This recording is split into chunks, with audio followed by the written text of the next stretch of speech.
Hey guys, it's Cara from Cara Jo Plans. Today we are going to be working on paycheck number 1 for June. If you've been watching along, I am a paycheck budgeter, and my last paycheck budget actually went from May 20-something, May 26th through June 8th. So this is my first actual paycheck in June.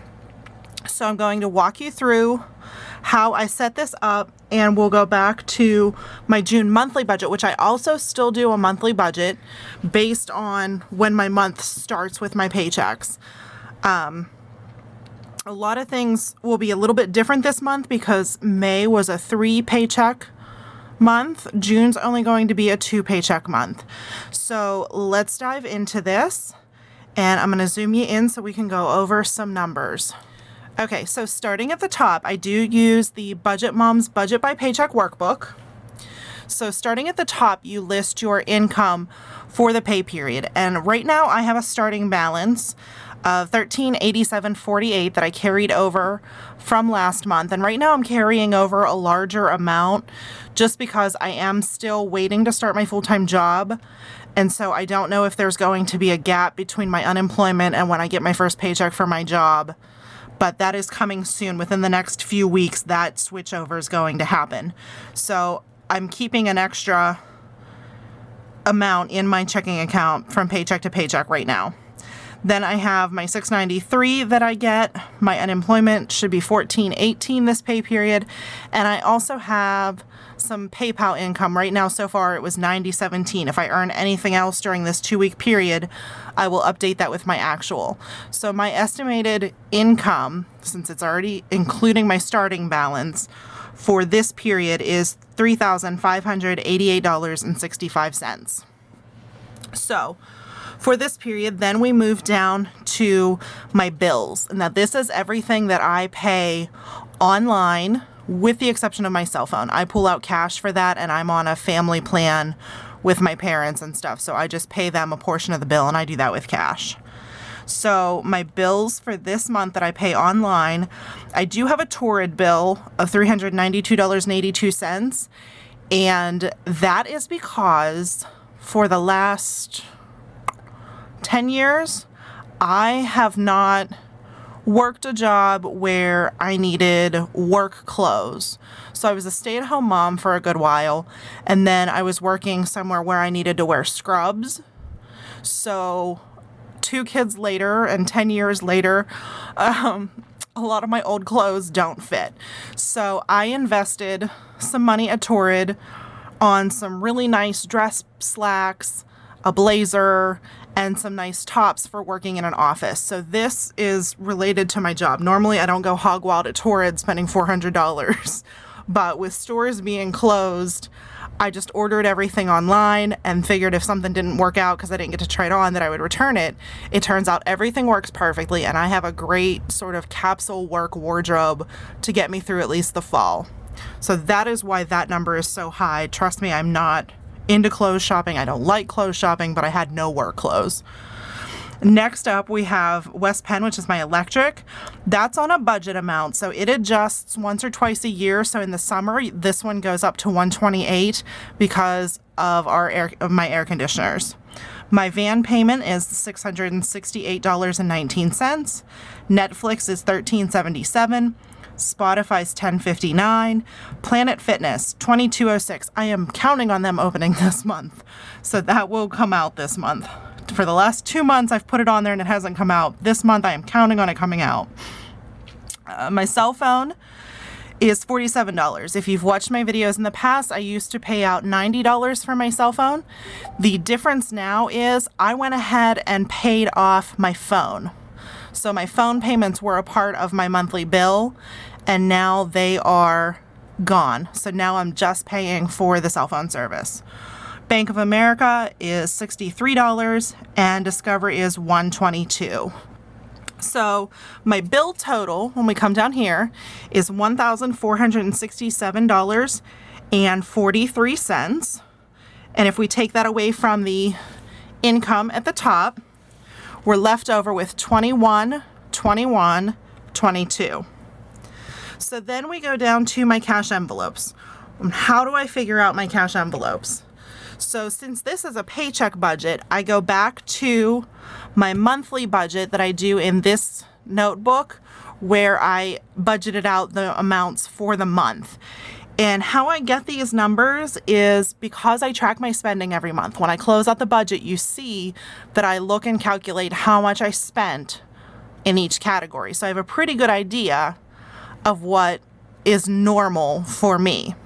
Now, the past few months I've been closing out food at like $2.95, and I budgeted $400 this month because my meat freezer is about empty. So I know that I'm going to have to purchase a little bit more meat to stock up this month. So I did bump this up to $400 rather than $300 or $350, whatever I usually budget for. So for this pay period, I split it in two. So for this pay period, I'm budgeting myself $200. For gas, it has been lower the past few months, and again, things are opening up, we're going more places, and I'm planning on starting my job, which is about, I want to say it's like 12 miles away. So I wanted to budget some more fuel for driving back and forth to work. So for this pay period, that one's going to be $75. Now this one, I do not pull out the cash for this. It's not one of those spending categories where I lose control and need to really track it with cash, but I do like to track it so I know how much I'm spending on fuel. So I treat it like a cash envelope. For fun, I budgeted $75 this month.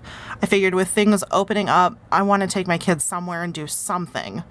So I put $75 in there so that we can feel free to at least relax and have fun doing at least one thing this month that we don't have to worry about. And then household, I was budgeting $40 for the month. I'm going to pull $20 out this pay period for that. I don't have any plans for spending on household, but I wanted to split it into the two pay periods either way. And if there's extra in the envelope, there's extra in the envelope. And then my boys get an allowance of $40 a month. I have two boys. They get $5 each a week when they do their chores. So I will pull $20 out for this pay period. So that's 2 weeks. So that's how I got these numbers here. So my $200 for food, $75 fuel, fun $75, household $20, allowance $20, and that's $390. So I take that $390 off of my $21, $21, $22, and that leaves me $17, $31, $22. Next up, I move over to my sinking funds on my first paycheck of the month. So I always fund my sinking funds on my first paycheck, and then I attack extra debt on my second paycheck because I want to make sure that these sinking funds are fully funded before I go adding any to my debt snowball. So I'm adding $90 to my Christmas account, $55 to my vacation, $180 to car insurance, $50 to car maintenance, $13 to my trash bill, which is quarterly, home maintenance $75, $25 towards a new vacuum that I'm working towards, $25 for beauty. Now this previously was a cash envelope.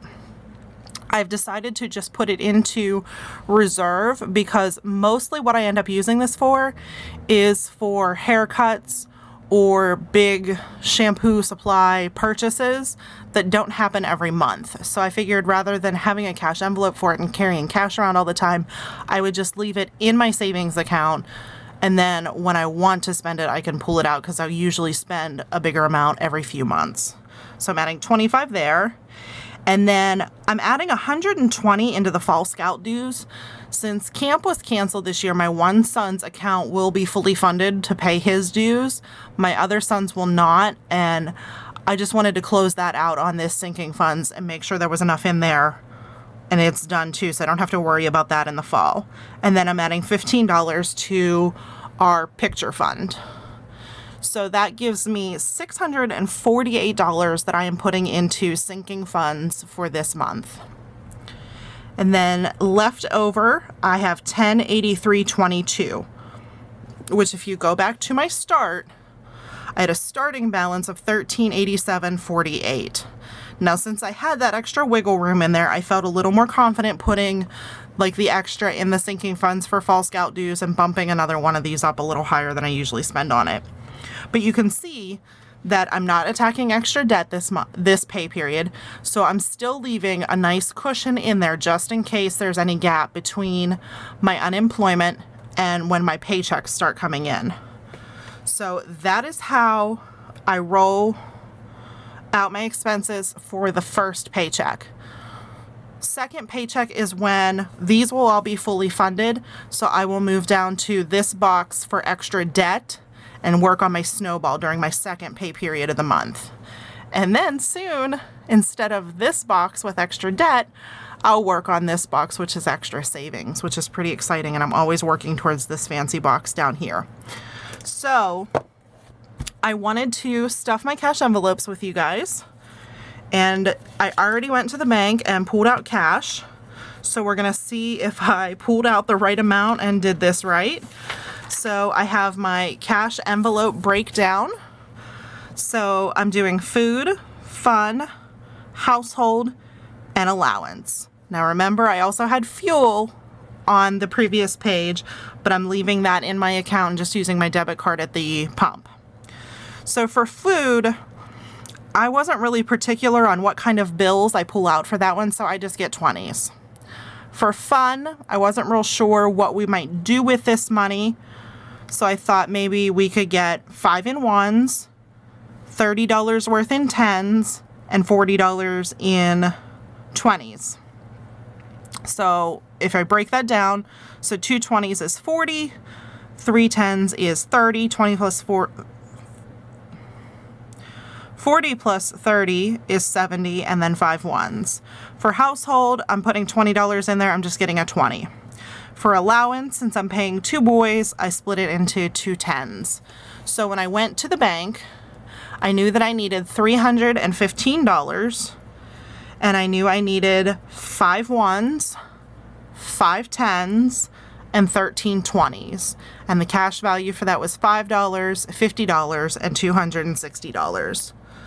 So normally I use envelopes that are tucked in my wallet. I have the Filofax, and they're like laminated, reusable ones. This month I decided that I was going to print these really cute envelopes off of the Budget Moms website. These are printables and they're available for purchase on her website. They have little critters on them, so I'm using 3 of them this month. So this one is for food, and I found that when I write in cursive, it looks a lot neater than when I print. Weird. So for food, on the back, for the month, I am budgeting $400. For this deposit, I am budgeting $200. And we said over here that I was just going to use 20s. So let's count those out. 20, 40, 60, 80, 100. 20, 40, 60, 80, 100. So I have $200 that I'm putting in my food envelope. So when I go to the grocery store, which I really need to do because I'm down to 2 slices of bread and I have 2 boys, so it's getting a little ugly here for breakfast. So when I go to the grocery store, I can write down the date, what store I went to, and how much I spent, and I can track how much I have left right here on the envelope. And I can keep this going until it's filled or get new envelopes each month. And I think I'm going to get new envelopes each month because these are super cute and I love these and I want to change them up. So that's food. Next up we have fun. This is cute fox envelope. So on the back you can see I budgeted $75 this month for fun, and I'm funding the whole thing up front. And on our chart we are doing 2 20s, so 20, 40, 3 10s, 50, 60, 70, and 5 1s. 1, 2, 3, 4, 5. So there's my $75 for fun. And is there anybody else that it drives them nuts when the bills aren't in the right direction? So there's my fun money, and that one is fully funded for the month. Next up I have household, and that was $20, and I was just going to use $120 for that, so $20 for my household. And I have that written in here that I have $40 budgeted for the month. For this paycheck, I'm depositing $20. So my $20 is in my household. And then I have a spot in my office desk where I keep the boys' allowance money. I don't really have a cash envelope for it. And I've actually been holding on to a lot of their cash so that they can use it whenever they want and they know that they've earned it. But I am planning on taking as much of it as I can on our beach vacation because they love to play arcade games and ride the rides at the boardwalk. And I think it would be really neat for them to know that their allowance, their hard work, is paying for that. So I plan on taking some of that to the beach with us so that they can spend it there. And by pulling out those two tens, I'm out of cash. So I know that I did my ATM right, I calculated everything right, and everything worked out. So I don't have any missing money anywhere. So my cash envelopes are stuffed, and let's look at them again because they're so cute. And I am all set for my first pay period in June. So aren't those adorable? So my envelopes, these fit in my wallet. I have a, I don't know if it's Filofax, but it's a big wallet like that I got off Amazon that has the 6 rings in it. And I was thinking about punching these, but I don't have a single hole punch. I only have a 3-ring hole punch. So if I decide that I want to punch these to attach them in the wallet, I'm gonna have to get a hole punch. Otherwise, these will fit just tucked in the pocket in my wallet. And I'm pretty excited to try tracking out the spending on the back of these envelopes this month. And I'm thinking about getting some of these for my sinking funds too. But my sinking funds, if you'll notice, all of these, I have those in my bank account. My bank has an option in the growth. There's 2 different like savings accounts that are attached to your checking account. So in those, you can make categories that are like little folders. So I have a Christmas folder and I set my goal on there, and each month I put that $90 in there and it's labeled Christmas or it's labeled vacation. So it's kind of like having digital envelopes without the cash being in my house. So I think I'm toying whether I want to leave it like that because it does earn like 3 cents interest every month, and that's huge, or having the cash envelopes at home. I don't know. It's sort of a mindset thing. I don't know if I would feel more accomplished with my sinking funds if I actually was putting this money in envelopes, or if I'm okay with doing it digitally. So I'm still toying with that idea. For this month though, these are all going in digitally in my sinking funds. So thank you guys for watching. We'll update this as the pay period goes through, and check back for my weekly check-ins and all my other videos. And if you've not already subscribed, please hit that red subscribe button and ring the bell so you know when my new videos pop up. Thanks for watching, guys. Have a great day.